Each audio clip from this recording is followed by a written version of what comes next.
My fiancée suddenly screamed at Sunday dinner. I don't like your family at all. I no longer want to take this relationship forward. I didn't utter a single word. I stood up quietly, hugged my parents, walked out, and drove away. The next morning, a parcel was delivered to her door. When she opened it, her hands started shaking, and she stood frozen, speechless. I'm 28, and until 3 days ago, I thought I had my life figured out.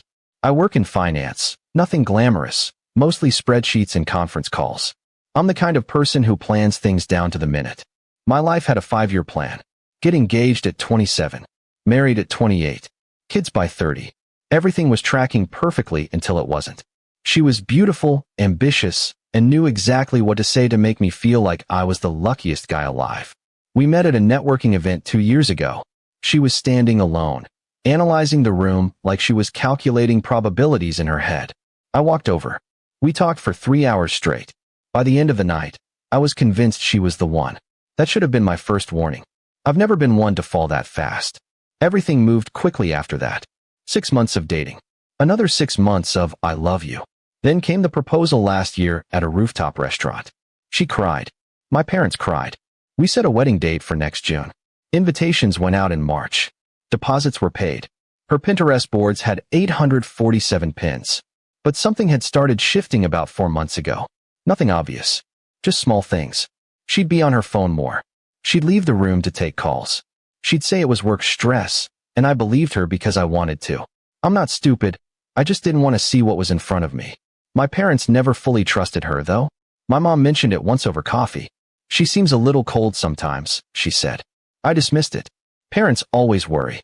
But my dad said something sharper. That woman is always watching. Always calculating. I told him he was overthinking it. Now I know he wasn't. Last Sunday started like any other Sunday. We drove to my parents' house around 5 p.m.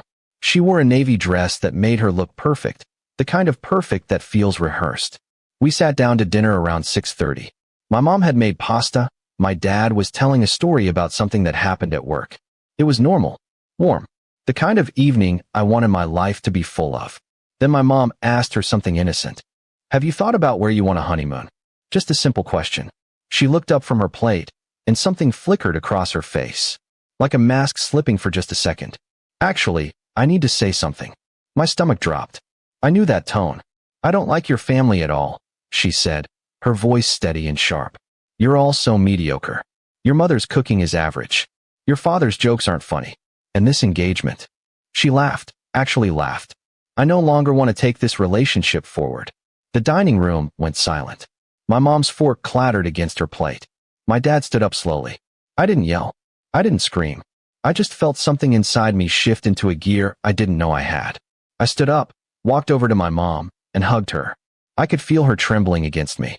Then I hugged my dad. He squeezed me tight. I'll talk to you tomorrow, I said quietly. I walked out. I didn't look back at her. I drove home, parked my car, and sat in the dark for an hour. That night, I didn't sleep. I made lists. I did the math. I pulled up old credit card statements. I checked her social media going back 2 years. And what I found made my hands hurt from clenching. There were photos. Hidden. Screenshots of conversations. References to meetings. Bank transfers that didn't add up. A second phone number on our home Wi-Fi network that wasn't hers, at least not registered to her name. It was registered to someone in my office. My colleague. Someone I ate lunch with on Wednesdays. I called in sick to work Monday morning. I spent 4 hours with a private investigator I found through a lawyer contact. Showed her everything I'd found. She took the case. By 11 a.m., she had photos, dates, hotel receipts, everything.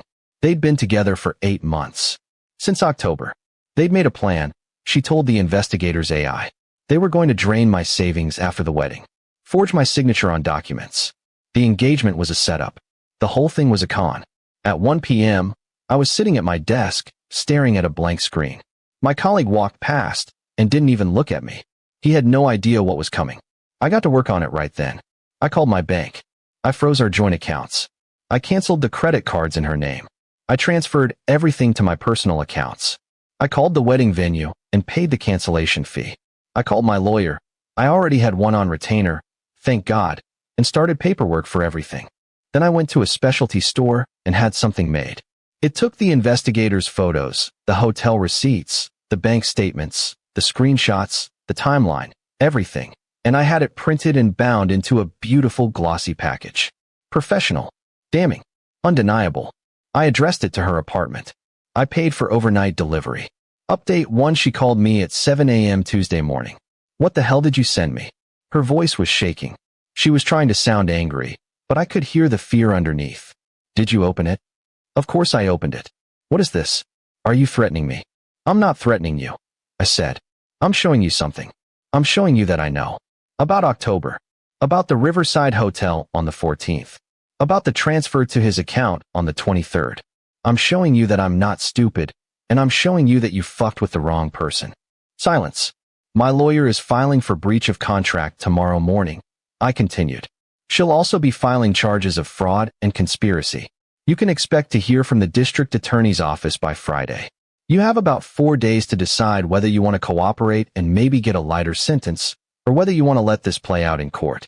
But either way, everything you did is in that package, and copies are going to the police, the DA, and your parents.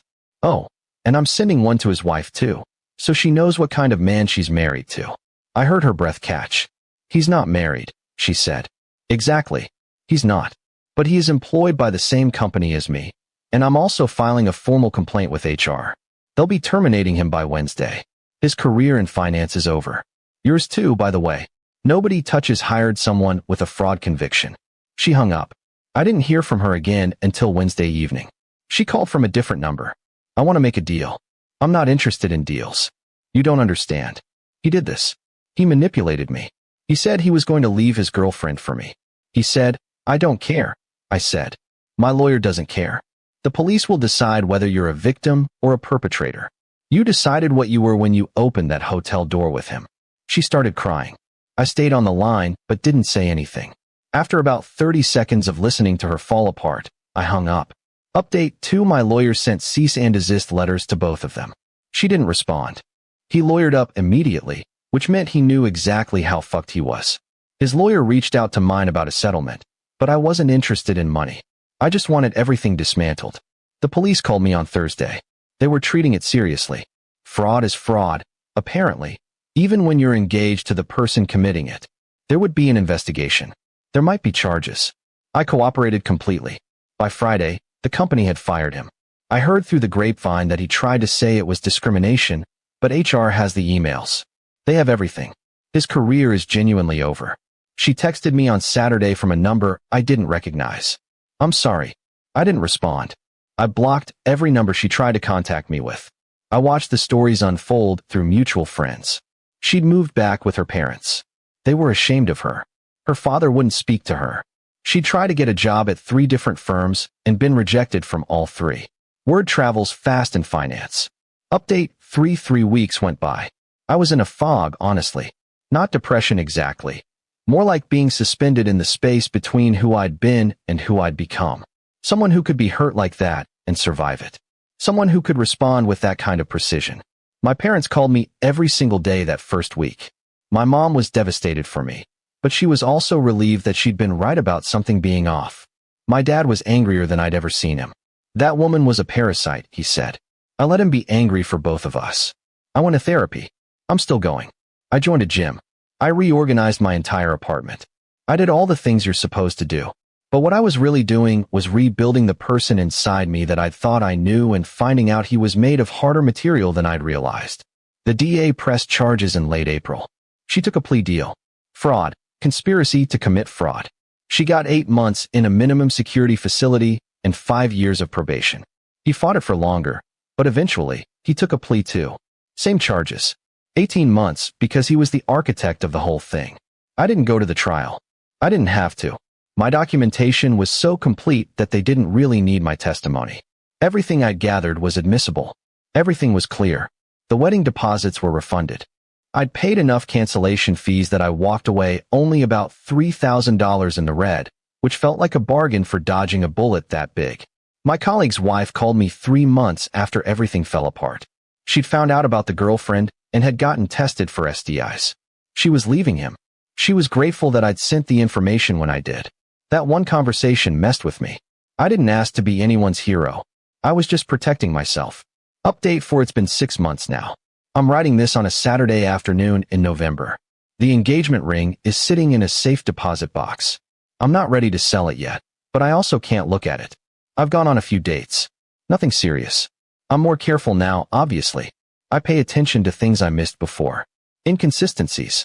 Evasiveness. People who are too perfect, too quickly. My dad still brings up how I handled it. He's proud, I think.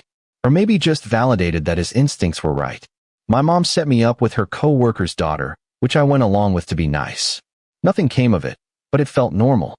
Like maybe I was going to be okay. People at work don't really know the full story, but they know something happened. He's gone. She never worked there. It's ancient history now. Everyone's moved on. I think about her sometimes. Not in a sad way. More in a what was that way. Like I'm trying to understand how I missed something so fundamental about a person. But I think I know the answer. She was smart. She was strategic. And I was willing to believe that someone like that could actually love me. That willingness was my mistake. I'm not angry anymore. I'm not sure when it stopped. Somewhere between the investigation and the trial and the plea deal, the anger just kind of evaporated, leaving something colder and clearer behind. That might be what growing up feels like. Edit 1. Someone asked in my messages if I regret anything. I regret not listening to my dad. I regret moving too fast. I regret not trusting my gut when I felt something shifting those last few months. But I don't regret what I did after she showed her hand. If you're going to hurt someone that badly, you need to be prepared for them to respond exactly that deliberately. I did nothing illegal. Everything I did was within my rights as a victim of fraud and conspiracy. She chose to play a game she didn't have the skills to win. I'm not a villain in this story. I'm just someone who got played, figured it out, and refused to be a victim twice.